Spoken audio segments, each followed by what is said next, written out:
시작할게. 이 시험지는 이번 3월 학평 시험지인데, 얘는 뭐 문학은 고만고만했지만, 특히 또 이 문학은 이제 평가원하고 거의 비슷하진 않았어. 좀 많이 다른 방법도 있었고, 이게 뭐 평가원하고 지금까지 나왔던 걸 비교해 본다면 좀 다른 점도 있었지만, 특히 독서는 이제 요 지문을 비롯해서 여기 뒤에 나와 있는 뭐지? 게티어에 관한 지문, 그리고 리자도에 관한 지문, 그리고 마지막으로는 이제 이 CDMA라든가 아니면은 뭐 여기 나와 있는 뭐 FHSS 방식을 이용하는 블루투스 통신 뭐 이런 식으로 나눠지는 지문들이 있었는데 세 개 다 뭐 내용은 그렇다 치고 구조도 좀 좋았고 사실 뭐 문제를 푸는 데는 크게 지장이 없었어. 그래서 굉장히 좋은 문제들이 있었기 때문에 오늘 수업은 이것을 바탕으로 해서 진행하도록 하겠습니다. 자, 먼저 이 지문부터 보면 이 지문은 이제 우리가 법지문이라고도 볼 수 있는 이제 그런 지문인데 이 지문은 굉장히 깔끔한 지문이었죠. 예. 깔끔한 지문에 해당하는 거야. 그러니까 우리가 깔끔한 지문이라는 거는 무슨 뜻이냐면은 실제로 각 문단의 첫 문장을 보면 뒤에 나오는 내용이 예측이 된다는 거. 내용을 쉽게 예측할 수 있다. 그러면 이게 깔끔한 거거든.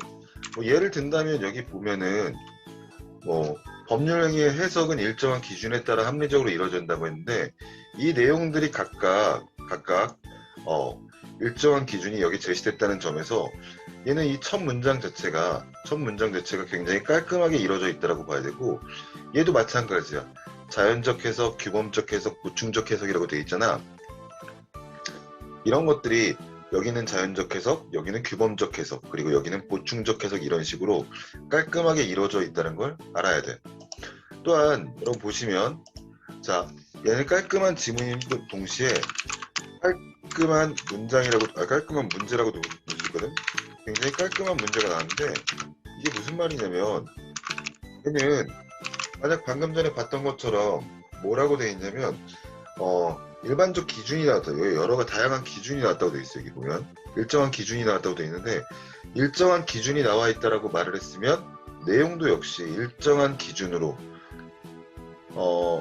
다시 법률행위 해석은 일정한 기준에 따라 합리적으로 이루어져 있다고 했어. 근데 여기 문제를 보시면 일정한 기준이라고 되어 있잖아. 일정한 기준이라고 되어 있다면 여기서는 일정한 기준에 관한 문제가 나올 텐데 저 7번 문제가 여기서 다 풀린다는 얘기야. 그리고 자연적 해석이라고 하면 여기서 풀려야 되고 뭐 규범적 해석이라고 하면 실제로 여기서 풀리고 여기 나와 있는 이 가라는 말과 그리고 여기 있는 A가 대응하는 문제라면 딱 그 부분에서 풀린다라는 걸 여러분도 알고 있어야 돼요. 이게 깔끔한 거거든. 그러니까 깔끔한 문제라는 건 문두에 제시된 이제 범위와 실제 그 문제가 있는 곳이 일치한다라고 합니다. 그럼 이러면 우리가 내용을 완벽하게 이해하지 못한다고 하더라도 사실 그 부분만 보면은 쉽게 풀 수 있는 문제들이 있거든. 그러니까 여러분들이 보실 때도 이 문제가 쉬웠던 사실 지문 내용 자체가 쉬운 건 아니었지만 범위가 정해져 있고 그리고 딱딱 그 문단의 첫 문장을 보면 거기서 나올 내용들이 예측된다는 점에서 얘는 깔끔한 지문이라고 볼 수 있고 또 문제에서 물어보는 것들이 딱 그 부분에서 풀린다는 지문의 그 부분에서만 풀린다는 걸 보면 얘는 굉장히 깔끔한 문제라고도 볼 수 있어. 그래서 이번 시험에서 만약에 자기가 법지문이나 아니면은 독서에 자신이 없었는데 문제는 나쁘지 않게 틀렸다고 한다면 그 친구들은 요거에 덕을 많이 봤다라고 할 수 있겠지. 자, 게다가 얘가 법지문이라는 건 얘가 법지문이라는 것은 일반적으로 우리가 생각할 때 무슨 특징을 갖고 있는 거냐면 법지문들은 기본적으로 개념이 많이 쓰여. 다양한 개념들이 제시되는데, 물론 이거는 법지문만 아니라 수능에 출제되는 다양한 지문들에서도 나타나는 특징이라지만, 얘는 기본적으로 법지문이라는 거 본다면 여기에는 다양한 개념들이 쓰였다는 거야. 많은 대상에 대해서 많은 개념이 쓰였다는 거야. 이렇게 개념이 많이 쓰였다는 건 이 개념들을 당연히 정리를 해줘야겠지. 그지? 얘는 정리를 해줘야 돼. 개념이 많이 쓰였다는 건 이 개념들을 정리해야 된다는 걸 의미하거든. 그래서 개념이 많으니까 개념들의 관계를 살피면서 지문을 좋게 해야 돼. 예, 지금까지 무엇과 무엇이 포함되고 무엇과 무엇이 인과관계고 무엇과 무엇이 같은 말이고 무엇과 무엇이 서로 반대되는 개념이란 걸 알고서 가셔야 되는 거지. 게다가 얘는 개념만 많이 쓰인 게 아니라 많은 예시도 사용됐어. 예시가 많이 사용된다는 건 당연히 무슨 뜻이야? 내가 글을 읽을 때 예시를 해 문의 내용을 이해해야 한다는 뜻도 되지만 동시에 얘는 또 무슨 뜻도 되냐면 얘는 동시에 이 친구는 예시가 많이 사용됐다는 건 예시가 바로란 말 써줄게. 예시가 문제로 출제된다는 뜻이기도 해. 우리가 지문을 읽으면서 예시를 잘 받아야 되는 거고, 지금 이 개념과 예시뿐만 아니라 여러분들이 하나 더 갖고 가야 되는 게 뭐냐면 이런 생각도 갖고 가셔야 되는 거야. 여기에는 법지문은 일반적으로 사회에서 쓰이는 얘기잖아. 일상생활이나 뭐 우리 현실에서 쓰이는 거잖아. 그치? 현실에서 쓰이는 얘기들을 주로 다루고 있기 때문에 얘는 분명히 뭐가 나온다? 예? 사람이 나온다는 거야. 사람이라고 하지 말고 사람들이 나온다 이렇게 했죠. 이거는 우리가 지금 이미 풀어본 상태에서 하는 거지만 이거는 해설강의이긴 하지만 한편으로 더 생각해보면 지문 속에 사람들이 나오는데 이때는 여러분들 사람들을 단순화해서 표기해라 라는 말을 하고 싶어.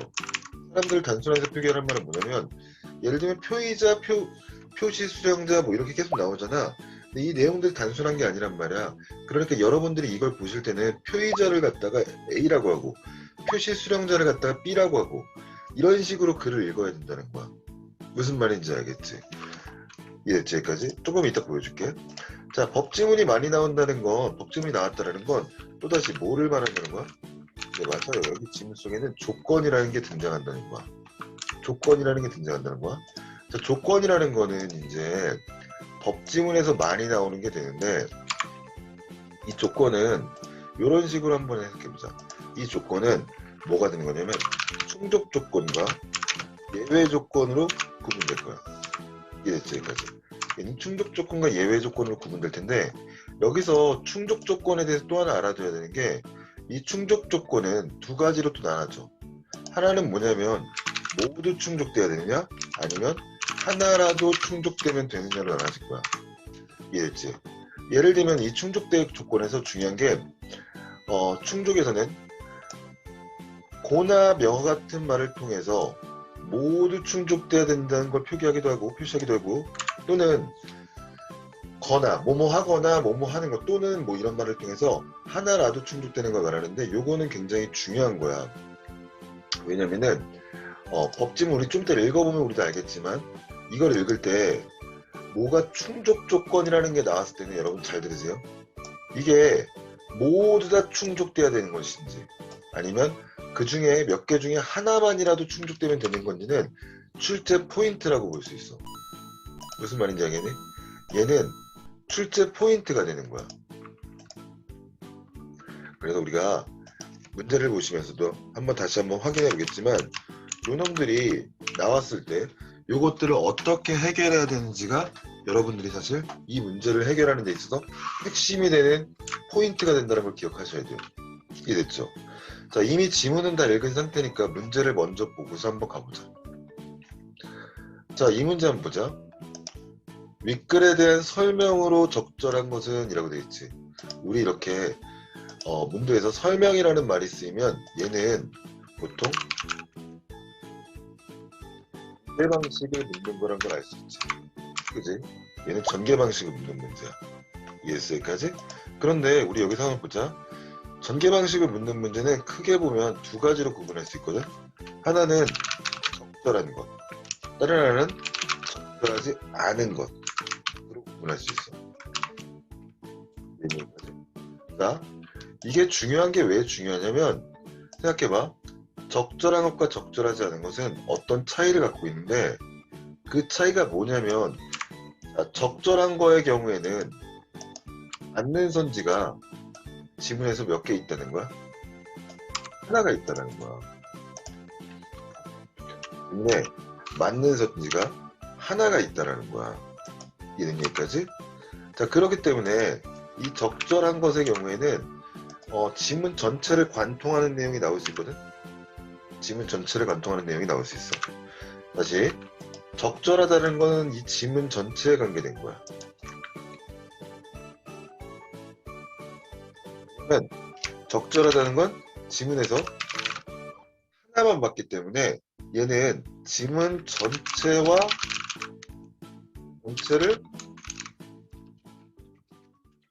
관통하는 범위가 된다는 거야. 그리고 적절하지 않은 거의 경우에는 자 생각해보세요. 그러면 여기서 사용된 게 몇 개겠어? 4개가 사용됐을 거 아니야. 그치? 이해됐지 여기까지? 그렇기 때문에 얘는 맞는 게 4개이기 때문에 지문 전체가 아니라 어떻게? 문단이 범위가 된다는 거. 그냥 예를 들면 여기 위에를 보면은 여기 보면 여기 뭐가 나왔어? 가령이라는 말이 나왔잖아. 그런데 그럼 이건 다 예시가 사용된 거잖아? 근데 이게 적절한 거야. 예시라는 말은 여기 없어. 답은 1번인데 예시라는 말은 없어. 이게 무슨 뜻이냐면 잘 봐봐. 이 예시는 지문 전체를 관통하는 전개 방식에 해당하지 않는다는 거야.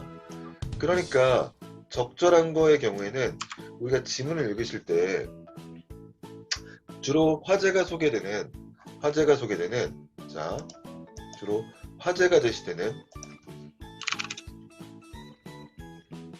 문단과 때가 나타나는 뜻을 중심으로 풀고 만약 풀지 않는다면 이제 각 문단의 첫 문장을 풀고 문제를 푸는 거야. 문제를 해결하는 거야. 그거는 어떤 경우에? 여기 바로 적절하지 않은 거일 적절한 거일 경우에. 이제 얘는 적절한 거의 경우에는 고민할 필요 없이 이걸 보고 푸시면 돼요. 적절한 거의 경우에는. 이해했지? 그럼 적절하지 않은 건 어떻게 푼다? 적절하지 않은 건 더 간단한 방식이야. 어떻게 풀면 된다? 풀지 마시고요. 그냥 이렇게. 적절하지 않은 건 그래서 하나씩 지운다. 여기까지. 얘는 읽으면서 하나씩 지우는 게 바로 적절하지 않은 거의 경우에 해당하는 방법이라고 보시면 되겠죠. 그죠?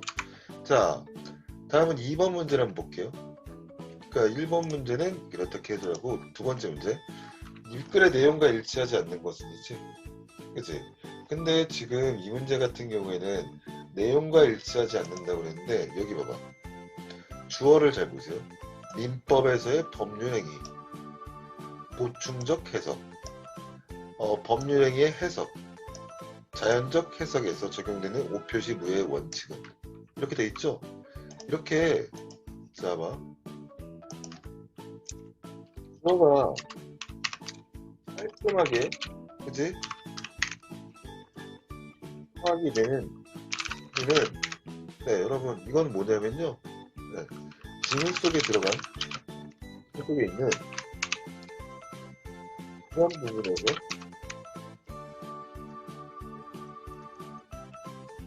를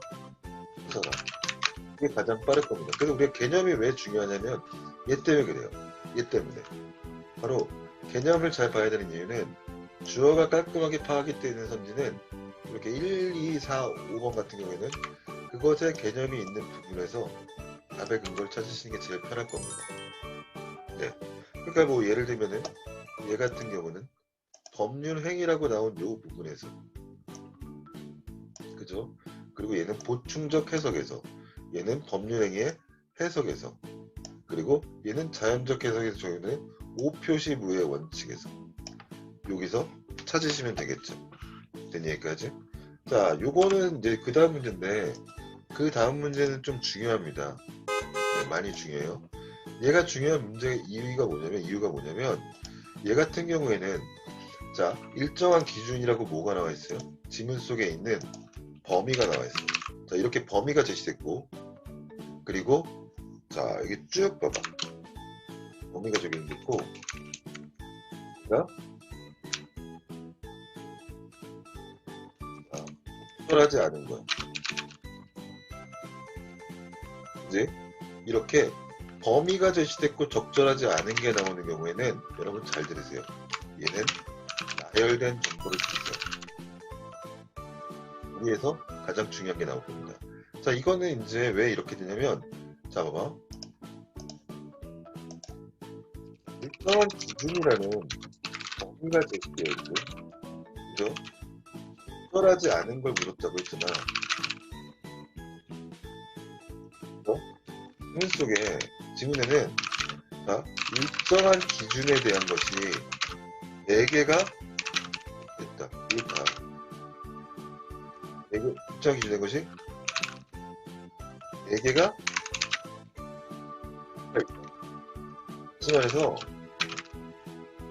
이 문제는 적절한 기준, 일정한 기준이 적절한 것이 2개가 들어가 있고, 그 속에 2개가 들어가 있구나. 그렇지 않은 것이 하나가 정답이잖아. 그치? 그러니까 지문 속에서 정보를 줄 때는 나열된 정보를 찾는 것이, 자, 여기서 볼 때도 니네가 이 일정한 기준 4개를 찾아. 자, 일정한 기준에 관한 걸 4개를 찾아. 우선 그런 거 4개 찾아. 지문 속에서. 그리고 하는 것이 바로 답이 되는 거야. 이해됐니, 여기까지? 자, 우리 조금 이따 한번 똑같이 해보자. 됐지, 여기까지? 얘를 볼게요. 얘는 지금 그러면 기억하고 니은이라는 게 있어. 기억하고 니은이 있는데, 이 문제의 핵심은 기억과 니은이 있고, 또 하나 여기에는 지금 뭐가 들어가 있냐면,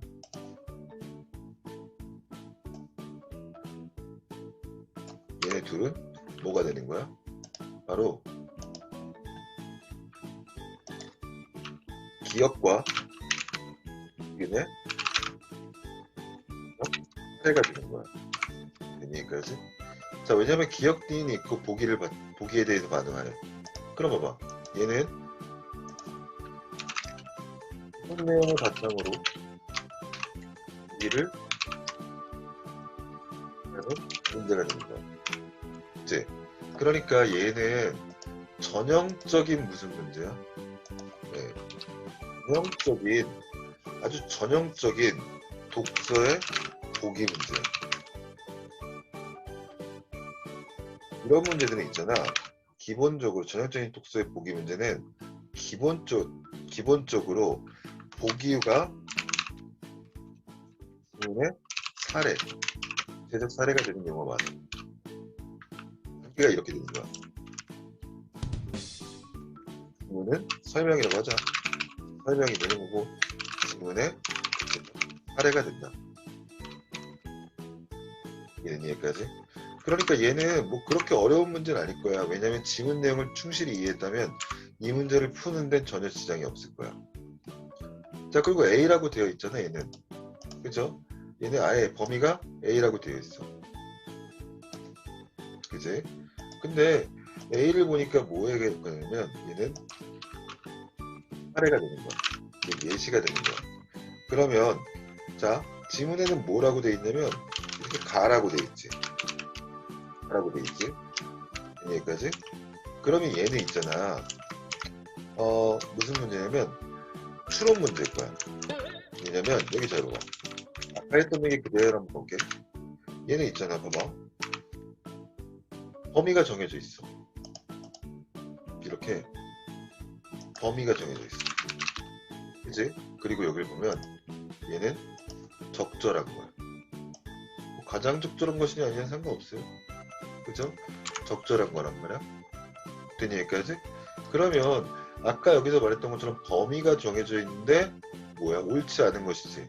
얘는 범위가 정해져 있는데 옳은 것이지. 그렇다면 얘는 지문 속에 뭐가? 네? 옳은 선지가 얘에 대응하는 선지가 하나란 말이야. 그럼 얘는 무슨 문제겠어?